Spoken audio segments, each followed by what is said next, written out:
आप देखिए, सबसे पहले बात करते हैं विपक्ष के लोग देश के किसानों का, बात करते हैं किसानों के हितों की बात, लेकिन आज शायद इसको महामहिम राष्ट्रपति के भाषण की तरह बोल रहे हैं। अन्यथा शायद आज हमारी सरकार को सबसे पहले, चाहे ये सत्ता पक्ष या प्रतिपक्ष का कोई भी होता, कि आज ये जो फर्स्ट बैच हमारा आया है उसमें हमने सबसे पहला प्रोविजन किया है एग्रीकल्चर एंड फार्मर्स वेलफेयर के लिए, किसानों के लिए और किसानों के कृषि के लिए। उसमें हमने प्रधानमंत्री किसान सम्मान निधि में इसमें 3,500 करोड़ हमारी वित्त मंत्री जी ने इसमें मांगा है। मुझे पूरे सदन को इसको सर्वसम्मति से कहना चाहिए कि हम इसको करेंगे। जबकि हमने एग्रीकल्चर एंड फार्मर वेलफेयर के लिए हमने 9,691.81 लाख करोड़ हमने मांगा। ये 9,691 करोड़ जो हमने मांगा है, इसमें 3,500 जैसा मैंने कहा प्रधानमंत्री किसान सम्मान निधि है, और fund transfer to agriculture infrastructure and development fund. मतलब हम केवल किसानों को प्रधानमंत्री किसान सम्मान निधि के अंतर्गत, जब कोविड के दौरान किसानों के सामने समस्या आई, लोग अपने घरों में कैद हो गए, लोगों के सामने ऐसी परिस्थितियां आई कन्याकुमारी से कश्मीर तक कि खाद्यान्न कैसे होगा, किस तरीके से जब पीएम स्वनिधि शुरू किया गया और रेहड़ी पटरी बंद हो गई, लोग अपने घरों की दहलीज पे बिकॉज ऑफ कोविड लोगों को रहना पड़ा। उस समय किसानों को प्रधानमंत्री जी ने प्रधानमंत्री किसान सम्मान निधि पे कि साल में 6,000 2,000 की किस्त दी जाए। लेकिन आज उससे आगे बढ़ करके हमारी सरकार ने तय किया कि जहां हम प्रधानमंत्री किसान सम्मान निधि में किसानों को बुनियादी, चाहे खाद की आवश्यकता हो, सिंचाई की आवश्यकता हो, पेस्टिसाइड की आवश्यकता हो, कीटनाशक दवाओं के, उसके लिए हम 2,000 की 3 किस्तें दे रहे हैं। लेकिन जो एग्रीकल्चर इंफ्रास्ट्रक्चर और डेवलपमेंट फंड है उसके लिए भी 6,000 करोड़ का किया है। मैं निश्चित तौर से अपनी सरकार को बधाई देता हूं कि उन्होंने 9,691 करोड़ एग्रीकल्चर और फार्मर्स के लिए किया। डिफेंस सर्विसेज की बात करिए, आज डिफेंस में हमने इस सप्लीमेंट्री में 8,044 करोड़ मांगा। एक्स सर्विस में इनके कंट्रीब्यूशन के वन रैंक वन पेंशन की बात मैं नहीं कर रहा, उसको हमारी सरकार ने जो परसों से लंबित था पूरा किया। प्रधानमंत्री मोदी जी ने उनकी सबसे पहली सरकार में आने के बाद प्रतिबद्धता थी। हरियाणा के हमारे सैनिकों की रैली में गए थे जब प्रधानमंत्री, उस समय उन्होंने कहा था कि हम ये देश के वर्षों के जो हमारी सीमाओं की हिफाजत करते हैं हम उनके लिए करेंगे। और एक्स सर्विस में उनके कंट्रीब्यूटरी हेल्थ स्कीम में, उनके हेल्थ स्कीम के लिए 1,500 करोड़, और इसी तरीके से उनके स्टोर्स के लिए, ट्रांसपोर्टेशन के लिए हमने किया। फर्टिलाइजर पे सब्सिडी की बात कर रहे हैं। आखिर ये जो हमने इस सप्लीमेंट्री में वित्त मंत्री जी लेकर के आई हैं, चाहे एग्रीकल्चर हो, फार्मर वेलफेयर हो, डिफेंस हो, फर्टिलाइजर हो, फर्टिलाइजर में एडिशनल प्रोविजन किया है पीएनके फर्टिलाइजर सब्सिडी स्कीम के लिए 6,593 करोड़। आज इस तरीके से मैं कहना चाहता हूँ, रोड ट्रांसपोर्ट एंड हाईवेज के लिए maintenance of national highways, cashless treatment of victims of road accident. अभी तक रोड पे एक्सीडेंट होता था, अगर कोई उसके साथ नहीं है और अगर अकेला है तो उसके दवा का इंतजाम किसी हॉस्पिटल में नहीं होता। ये पहली बार सरकार ने प्रोविजन किया कि अगर पूरे कहीं हाईवेज पे कोई एक्सीडेंट हुआ और कोई भी, चाहे उसके पास पैसा है या कोई उसके साथ है नहीं है, सरकार उसका कैशलेस ट्रीटमेंट करेगी अस्पताल में उसकी जिंदगी को बचाने के लिए। उसके लिए हमने प्राविधान किया। ये आज हमारी माननीय वित्त मंत्री आदरणीय निर्मला सीतारमण जी हमारा first batch of supplementary demands grant लेकर के आई हैं कि आपने अपने आसन से कहा कि ये first batch of supplementary demands for grant 2024-25 का है। तो स्वाभाविक है कि बजट की एक प्रक्रिया है और जब एक साल का एक एनुअल बजट प्रस्तुत होता है तो उस बजट के बाद चाहे कोई सरकार हो, वो फर्स्ट सप्लीमेंट्री भी लाती है, जरूरत पड़ती है सेकंड सप्लीमेंट्री लाती है, थर्ड सप्लीमेंट्री लाती है। आखिर क्यों लाती है? हाँ, जिस समय बजट कोई प्रिपेयर होता है और उस समय कोई चीज उस बजट में प्राविधान नहीं किया जाता है, उसका कोई एलोकेशन नहीं होता है, और फिर आगे चल करके देश के हित में अति आवश्यक है कि बजट में प्रोविजन नहीं है, लेकिन उस बजट को इस पार्लियामेंट से सैंक्शन करा के उस कार्य के लिए खर्च करना आवश्यक है। तो इसलिए हम सप्लीमेंट्री ग्रांट्स लाते हैं, डिमांड्स फॉर ग्रांट। और इसीलिए जो हम उस समय कोई चीज फोर्स ही नहीं करते हैं, तो उस परिस्थितियों में ये आज हमारी माननीय वित्त मंत्री आदरणीय निर्मला सीतारमण जी हमारा first batch of supplementary demands grant लेकर के आई हैं, क्योंकि जो एक एसेंशियल है फाइनेंशियल एडजस्टमेंट के लिए। और हमारे तमाम साथियों ने कहा कि इसमें जो एक तरह से ग्रॉस एडिशनल एक्सपेंडिचर है वो करीब 87,763 करोड़ का है। अब इस जो सप्लीमेंट्री जो हमारा आता है सप्लीमेंट्री डिमांड फॉर ग्रांट, इसका कंसेप्ट क्या है? इसके कंसेप्ट 3 हैं। एक तो कैश सप्लीमेंट्री होता है, एक टेक्निकल सप्लीमेंट्री होता है, एक टोकन सप्लीमेंट्री होता है। तो जब इस हम फर्स्ट सप्लीमेंट्री बैच को बनाते हैं तो उसके मध्य उसके पैरामीटर्स क्या हैं? तो कैश सप्लीमेंट्री में given when total appropriation available in budget estimated is to be augmented through cash additionally and there are no enough savings available within the grant to meet additional fund requirement by way of reappropriation। अगर उस समय हमारे पास fund नहीं है, हमारी saving नहीं है, तो हमको रीअप्रोप्रिएट करना पड़ता है और वो कैश सप्लीमेंट्री के हेड से हम लाते हैं। इसी तरह से हम टेक्निकल सप्लीमेंट्री में उसमें है कि provided when saving available within one section has to be utilise in another section. एक हेड से दूसरे हेड में अगर हम लेके जाएंगे, for instance saving in revenue voted has to be utilise to capital voted. Technical supplementary also provided if the expenditure is to be made through increase in recoveries and receipt, कि recovery क्या है, receipt क्या है, expenditure क्या है। और फिर token supplementary होता है। फिर टोकन सप्लीमेंट्री में a provision of 1 lakh is made to seek a prior approval of Parliament on specific items attracting the financial limits of new services and new instrument of services। और ये इस 3 heads में जो major item है, चाहे वो cash supplementary हो, technical हो या टोकन हो, वो किस किस हेड में हमने इसमें लिया है। आप देखिए, सबसे पहले बात करते हैं विपक्ष के लोग देश के किसानों का, बात करते हैं किसानों के हितों की बात, लेकिन आज शायद इसको महामहिम राष्ट्रपति के भाषण की तरह बोल रहे हैं, अन्यथा शायद आज हमारी सरकार को सबसे पहले, चाहे ये सत्ता पक्ष या प्रतिपक्ष का कोई भी होता, कि आज ये जो फर्स्ट बैच हमारा आया है उसमें हमने सबसे पहला प्रोविजन किया है एग्रीकल्चर एंड फार्मर्स वेलफेयर के लिए, किसानों के लिए और किसानों के कृषि के लिए। उसमें हमने प्रधानमंत्री किसान सम्मान निधि में इसमें 3,500 करोड़ हमारी वित्त मंत्री जी ने इसमें मांगा है। मुझे पूरे सदन को इसको सर्वसम्मति से कहना चाहिए कि हम इसको करेंगे। जबकि हमने एग्रीकल्चर एंड फार्मर वेलफेयर के लिए हमने 9,691.81 लाख करोड़ हमने मांगा। ये 9,691 करोड़ जो हमने मांगा है, इसमें 3,500 जैसा मैंने कहा प्रधानमंत्री किसान सम्मान निधि है और fund transfer to agriculture infrastructure and development fund. मतलब हम केवल किसानों को प्रधानमंत्री किसान सम्मान निधि के अंतर्गत, जब कोविड के दौरान किसानों के सामने समस्या आई, लोग अपने घरों में कैद हो गए, लोगों के सामने ऐसी परिस्थितियां आई कन्याकुमारी से कश्मीर तक कि खाद्यान्न कैसे होगा, किस तरीके से जब पीएम स्वनिधि शुरू किया गया और रेहड़ी पटरी बंद हो गई, लोग अपने घरों की दहलीज पे बिकॉज ऑफ कोविड लोगों को रहना पड़ा। उस समय किसानों को प्रधानमंत्री जी ने प्रधानमंत्री किसान सम्मान निधि पे कि साल में 6,000 2,000 की किस्त दी जाए। लेकिन आज उससे आगे बढ़ करके हमारी सरकार ने तय किया कि जहां हम प्रधानमंत्री किसान सम्मान निधि में किसानों को बुनियादी, चाहे खाद की आवश्यकता हो, सिंचाई की आवश्यकता हो, पेस्टिसाइड की आवश्यकता हो, कीटनाशक दवाओं के, उसके लिए हम 2,000 की 3 किस्तें दे रहे हैं।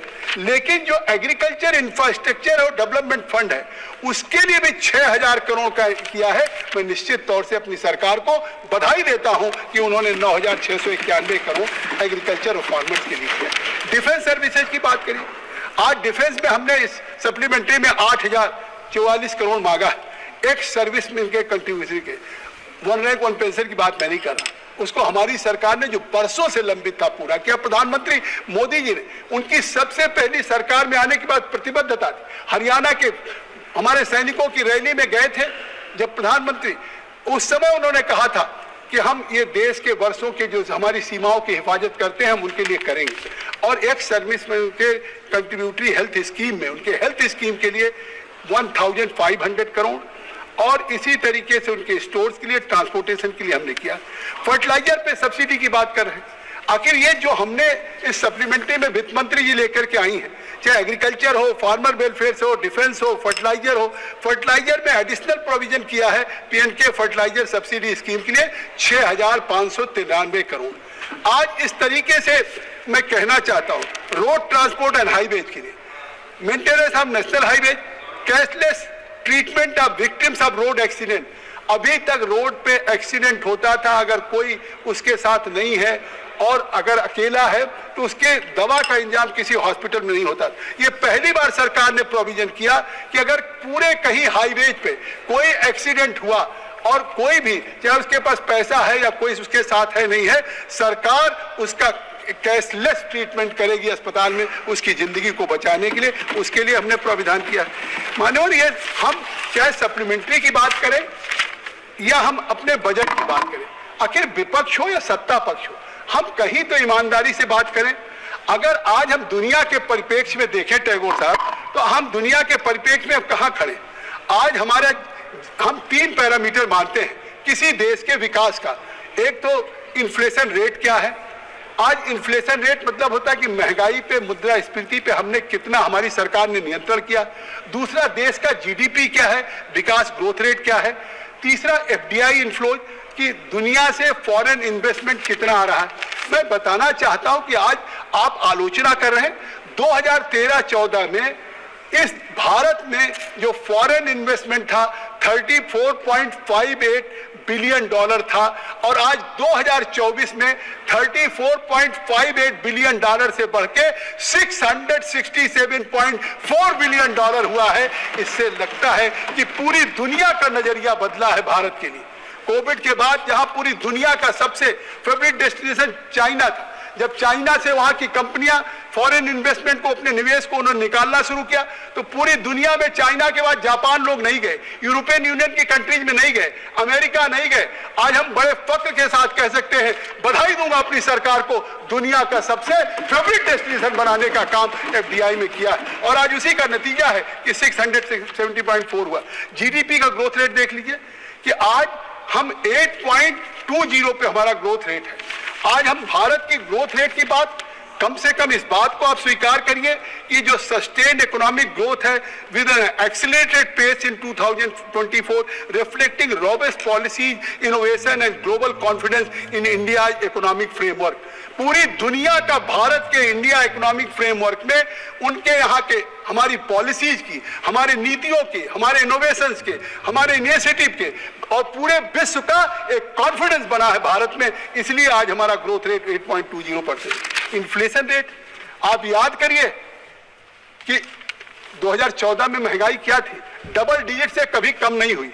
वित्त मंत्री जी भी कहेंगे निश्चित तौर से 2012-13 में जब आपकी सरकार थी 10.02, देश में महंगाई डाइन खाए जा थी, शायद ये भूल नहीं रहे होंगे आप, ये उसी समय गाना बना था और 10.02% देश की महंगाई थी, जिसको आज हमारी सरकार ने जिस तरह से उस महंगाई पर नियंत्रण किया है 10.02 से घटके 3.65% पे रह गया है। ये इन्फ्लेशन है ब्रॉट डाउन टू हिस्टोरिक लो। ये ऐतिहासिक गिरावट पे आज पूरी दुनिया के सामने और हम एक demonstrating the success of measures to ensure financial stability and protect consumers purchasing power. और इसका फर्क कितना है आप बात करते हैं, छोटी छोटी चीजें हम डिफेंस में बाहर से देखते हैं। हमारे डिफेंस के सिपाहियों को हाई एल्टीट्यूड पे, हम लोग पीएससी मेंबर है निशिकांत जी, हम लोग जूते खरीदे जाते थे, हम जूते भी बाहर से इंपोर्ट अपने हाई एल्टीट्यूड के लिए करते थे, कैप करते थे। और आज जब हम डिफेंस का प्रोडक्शन 2014-15 में इस देश में 46,429 करोड़ का था, आज 2023-24 में डिफेंस का प्रोडक्शन, जब प्रधानमंत्री ने यही खड़े होकर के कहा था कि हम 101 आइटम अब हम दुनिया से नहीं इंपोर्ट करेंगे, हम खुद डिफेंस में आत्मनिर्भर बनेंगे और हम भारत में 101 चीजें बनाएंगे। और उसका नतीजा क्या हुआ 2023-24 में 1,27,265 करोड़, कहा 46,000 करोड़ 14-15 में थे और आज हमारा डिफेंस प्रोडक्शन 1,27,265 करोड़ का हुआ है। ये पूरी दुनिया के लिए एक आज मिसाल है, चमत्कार है। आज हमने एक्सपोर्ट कितना किया, जहां हम डिफेंस में हम 2013-14 में आसपास के देशों में 686 करोड़ का करते थे। आज 1-2 मिनट में खत्म कर दूंगा। आज 2023-24 में हमने उस 686 करोड़ की जगह पे 21,083 करोड़, 30 गुना एक्सपोर्ट हमारा डिफेंस का बढ़ा है। ये भारत की सक्सेस स्टोरी है, ये भारत की ग्रोथ स्टोरी है। और मानवर, मैं केवल इसी सप्लीमेंट्री बजट तक सीमित रहना चाहता हूं। आप देखिए कि इस उम्र में पूरा जोश है जी, मैंने कहा इस उम्र में भी पूरा जोश है। नहीं जी, बहुत आप बैठते हैं तो और मुझे ऊर्जा मिल जाती। हमारा जीडीपी ग्रोथ रेट है, ठीक है, जैसा मैंने कहा, समय नहीं मिलता। मैं समय खत्म करता हूं कि हमारा 2024 में जहां मैंने कहा 8.20 हमारा ग्रोथ रेट है, मैं चाइना जो दुनिया का सबसे बड़ा पावर बन रहा था, आखिर मैं इस बात को कह रहा हूं, अगर विपक्ष के किसी को जवाब देना तो दे दीजिए कि आज भारत की ग्रोथ रेट 8.20% है और चाइना की 5% है। क्या मुकाबला चाइना हमसे करेगा ग्रोथ रेट में? 2.8% यूएस की है, यूनाइटेड किंगडम की 1.1% है। आज दुनिया में India is becoming one of the fastest growing economy. अब देखिए, दुनिया में India is becoming one of the fastest growing है। टैगोर ने कम से कम उठ के तारीफ करो कि भारत की जो विकास की कहानी नरेंद्र मोदी जी के नेतृत्व में हो रही है, अमर सिंह जी, केवल भारत के लिए। आप भी, मैं इसी तरह से कहना चाहता हूं, इन्फ्लेशन में भी आज हम 3.65 पे रह गए और हमारा एफडीआई 2024 में हमने जैसे बताया हम 26% इंक्रीज कर रहे हैं और चाइना 29.8% डिक्रीज कर रहा है। यह है भारत की सक्सेस स्टोरी। मैं आपसे कहना चाहता हूं कि आज जो हमने कृषि में हमने काम किया है, मैं उस पर भी माननीय आपके सामने कुछ कह देना चाहता हूं। केवल एक बातें कह देना चाहता हूं। जो हमने सप्लीमेंट्री में लिया है, cabinet approve 7 major schemes for improving farmers lives and livelihood with the total outlay of 14,235 crore. एक तो डिजिटल एग्रीकल्चर मिशन, मैं एलोबरेट नहीं करूंगा, डिजिटल एग्रीकल्चर वो कृषि डिसीजन सपोर्ट सिस्टम के लिए, एग्रीकल्चर स्टॉक के लिए है। फिर crop science for food and nutrition security के लिए है, उसको 3,979 करोड़ है, जो 2047 तक फूड सिक्योरिटी देगा पूरे विश्व को, जो हम विश्व गुरु बनने की बात कर रहे हैं। तीसरा, strengthening of agriculture education management and social sciences. कभी कल्पना किया था कि एग्रीकल्चर में हम एजुकेशन करेंगे, कैसे मैनेजमेंट करेंगे? एफपीओ 10,000 का लक्ष्य था कि हम फार्मर प्रोड्यूसर ऑर्गेनाइजेशन बनाएंगे। आप तो केवल आंदोलन कराने की बात करेंगे। आज उनको स्वामीनाथन की रिपोर्ट अगर किसी ने लागू किया तो नरेंद्र मोदी की सरकार ने लागू किया है। आज वो स्वामीनाथन की रिपोर्ट ठंडे बस्ते में आपने डाल रखा था। समय नहीं है, देखिए कह रहे हैं इसलिए मैं नहीं ज्यादा कह रहा हूं, लेकिन उसके बाद हॉर्टिकल्चर सेरिकल्चर पे कभी नहीं, एक मेन कैश क्रॉप पे देखते थे रबी खरीफ पे, आज हमने उस तरीके से कृषि विज्ञान केंद्र पे भी 1,202 करोड़ दिया। धन्यवाद। जिले में 1 मिनट कंक्लूड कर नेचुरल रिसोर्सेज में मैं भारत माला और केवल प्रधानमंत्री ग्राम सड़क, गांव से जुड़ा हुआ, मैं गांव से आता हूं।